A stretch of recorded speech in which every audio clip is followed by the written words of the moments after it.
دیکھیے عام طور پر یہ لوگ اعتراض کرتے ہیں، یار یہ لوگ سخت بہت ہیں، یہ سخت بہت ہے۔ اصل میں انہوں نے قرآن نہیں پڑھا ہے، ایمان کی ان کو ہوا بھی نہیں لگی ہے، اس وجہ سے اس طرح کی باتیں کرتے ہیں۔ اس آیت کے اوپر غور کرو، اللہ رب العالمین اپنے مومن بندوں کو کہہ رہا ہے، یہ نہیں کہہ رہا اللہ تعالیٰ کہ تم ان کے اوپر سختی کرو۔ غور کریں، الفاظ قرآن کے مالک کے الفاظ ہیں، مالک سے زیادہ کون جاننے والا ہے کہ کون سا لفظ استعمال کیا جائے۔ مالک نے یہ نہیں فرمایا کہ تم ان کے ساتھ کفار اور منافقین کے ساتھ سختی کرو۔ مالک فرماتا ہے یہ تمہیں تمہارے اندر سختی پائیں، یعنی یہ خود محسوس کریں، یہ محسوس کریں ایسی سختی کہ یہ محسوس کریں، یہ بات دنیا والے محسوس کریں کہ تم کتنے اپنے ایمان اور عقیدے میں پختہ ہو، اور پختگی کا ہی امتحان ہے۔ اور عقیدے میں سختی ہے، اعمال میں تو بہت ہی نرمی ہے، اعمال کے اندر تو اللہ تعالیٰ نے حد کر دی ہے، یقین کیجیے حد کر دی ہے رحمت اور شفقت کی۔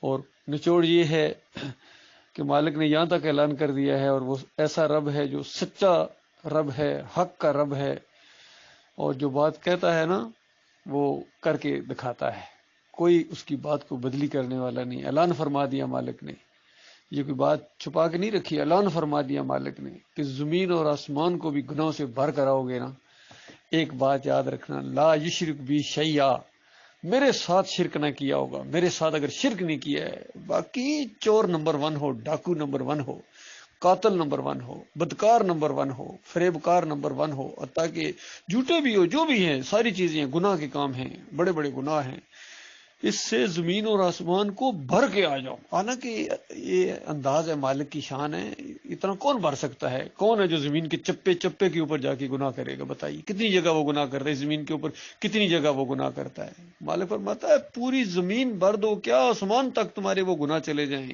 لیکن شرک نہیں کیا ہوگا، لکی تو ہو بے مثلہا مغفرہ۔ مالک فرماتا ہے میرے یعنی اوپر اعتماد کی وجہ سے، میرے اوپر ایمان کی وجہ سے ایک وقت آ جائے گا، کیونکہ وقت تو آگے جا رہا ہوتا ہے، ہمیشہ صدی بھی وہ گزر جاتی ہے، 2 صدیاں گزر جاتی ہیں، 3 صدیاں بھی آخر گزر ہی جاتی ہیں، تو یہ وقت تو گزرتا ہی چلا جائے گا، اور آخر وہ وقت آ جائے گا اس گناہگار سے گناہگار تر انسان کو اللہ تعالیٰ وہ جو سزائیں کاٹے گا جہنم کے اندر، وہ بھی خوفناک ہیں۔ ہم تو اللہ سے ایک لمحے کے لیے بھی جو جہنم کا وہ عذاب ہے نا، اس سے اپنے مالک کی پناہ مانگتے ہیں، کیونکہ ایک لمحے کے لیے بھی جس کو وہاں رکھا گیا، ایک لمحہ، یقین کیجئے اس کی بھی بدبختی ہے۔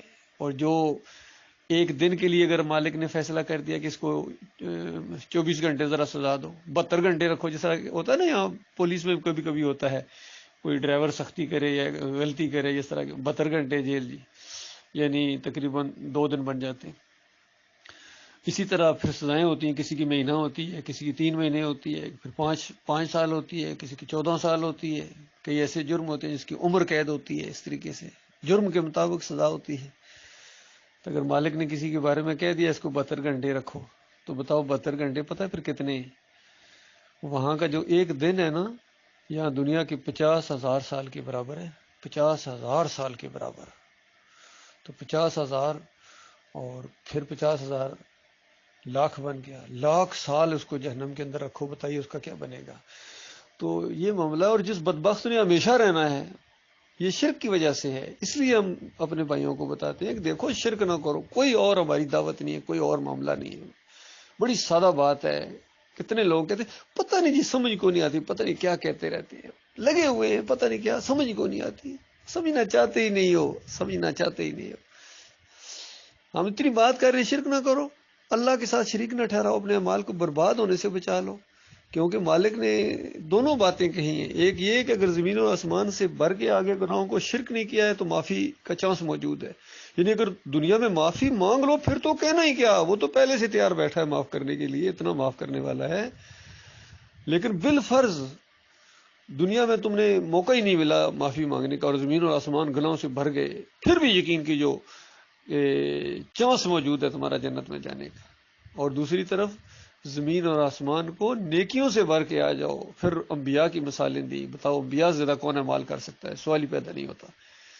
اور ایک بات کہی کہ دیکھنا، ایک بات سننا، وَلَوْ أَشْرَكُوا لَحَبِطَ عَنْهُمْ مَا كَانُوا يَعْمَلُونَ، کہ اگر یہ شرک کرتے، یہ انبیاء بھی شرک کرتے، تو جو کچھ انہوں نے کیا تھا نا میں ان کو برباد کر دیتا، ذرا بھی مالک پرواہ نہ کرتا، یہ منہ پر مارتا، نیکیاں سارے اعمال کو منہ پر مارتا۔ دیوالیہ وہ ہوتا ہے جس طرح کہا جاتا نا فلاں بندہ دیوالیہ ہو گیا،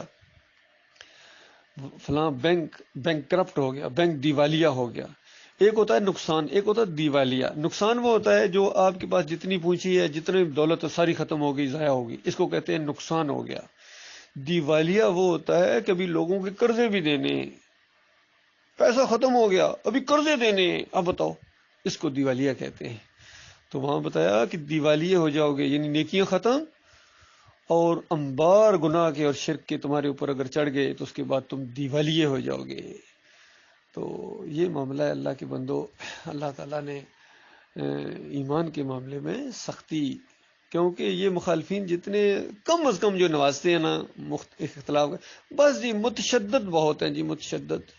اور مالک فرماتا ہے والذین آمنوا اشد الحب للہ، اشد، جو مومن ہیں وہ اپنے مالک کے ساتھ محبت میں، وفاداری میں متشدد ہوتے ہیں، شدت ہوتی ہے ان کے اندر، شدت ہوگی تو بچو گے اللہ کے بندو۔ مالک پسند کرتا ہے کہ اس کا فرما بردار غلام ہے، جتنا زیادہ وہ غلامی کرے گا اتنا زیادہ اللہ کے ہاں مقرب بنتا چلا جاتا ہے۔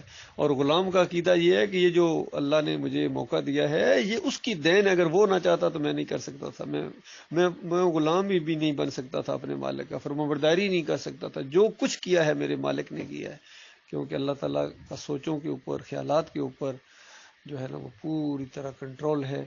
اللہ تعالیٰ اپنے بندوں کو نوازتا ہے، اللہ تعالیٰ اپنے بندوں کی قدر کرتا ہے، ان کے اعمال کو قبول کرتا ہے۔ چھوٹے چھوٹے اعمال بھی ہوں خلوص کے ساتھ تو ان کو بہت زیادہ بڑھا چڑھا کے اللہ تعالیٰ ان کو محفوظ رکھتا ہے۔ اور کل قیامت کے دن جب مومن دیکھیں گے مالک کی عنایات کو، وہ حیران رہ جائیں گے، خوشیاں منائیں گے۔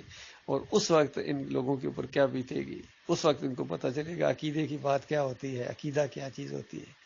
آج تو مذاق اڑاتے ہو، اس کی کوئی قدر نہیں تمہارے نزدیک، ایمان عقیدے کی کوئی قدر نہیں، شرک کے دائی بنے بیٹھے ہو، شرک کی حفاظت کرتے ہو، شرک کرنے والوں کی حمایت کرتے ہو، اس کا بڑا خوفناک انجام نکلنے والا ہے۔